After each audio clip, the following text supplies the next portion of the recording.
Hello, I hope you're enjoying your Sunday.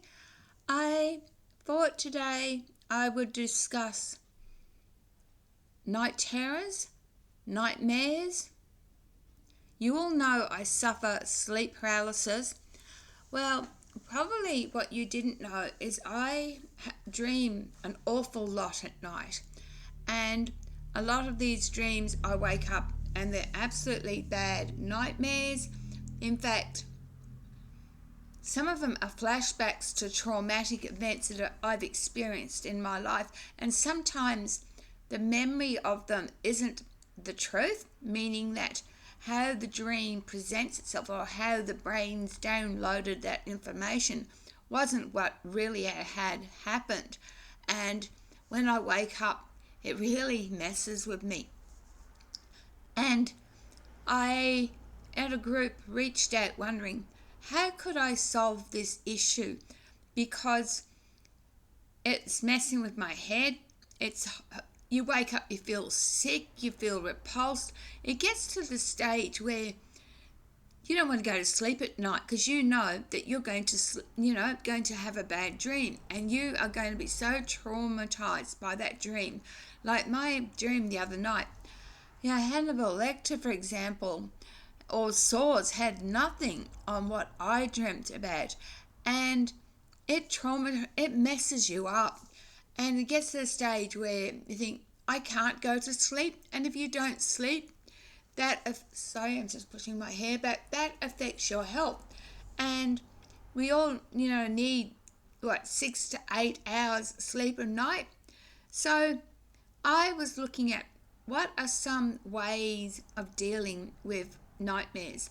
And people have said to me, whatever you do after your nightmare, you know how you normally get up and then you'll go to the toilet and then you'll just go straight back to bed. Usually what will happen is you'll go straight back into the bad dream. Well, instead of doing that, do something but that's not going to be too taxing on the brain.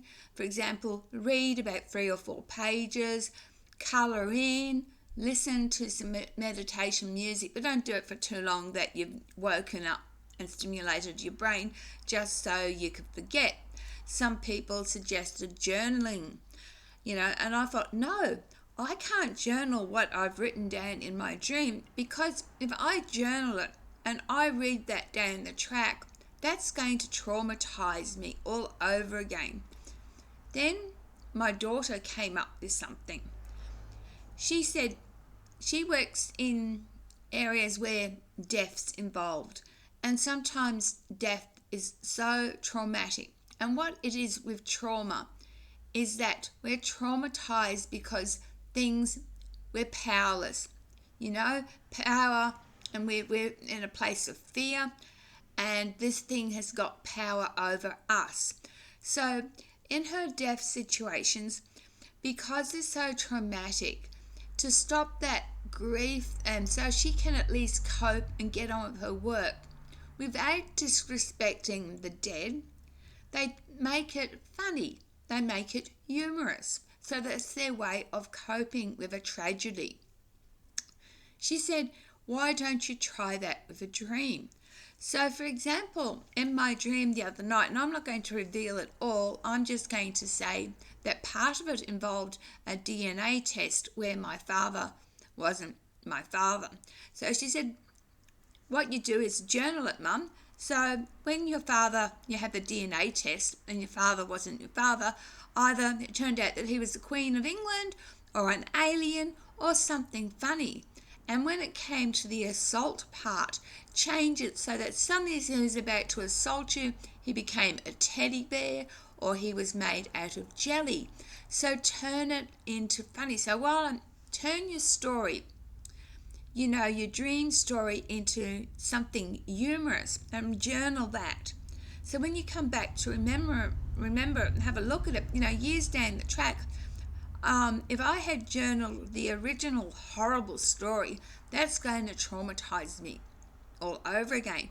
But here I am reading, my father's the Queen of England, and he turned into jelly as he went to punch me, or he turned into a minute whatever, and make it funny, and my brain that's how it's going to remember. My social worker also said to me two things. When you first wake up, you've got to get in the right mindset, and when you last go to bed, go into the right mindset.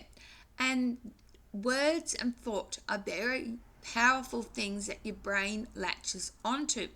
So last thing at night, if I say, oh no, I don't want to have that terrible dream, my brain is going to latch onto, oh, she wants us to dream again, so I will dream.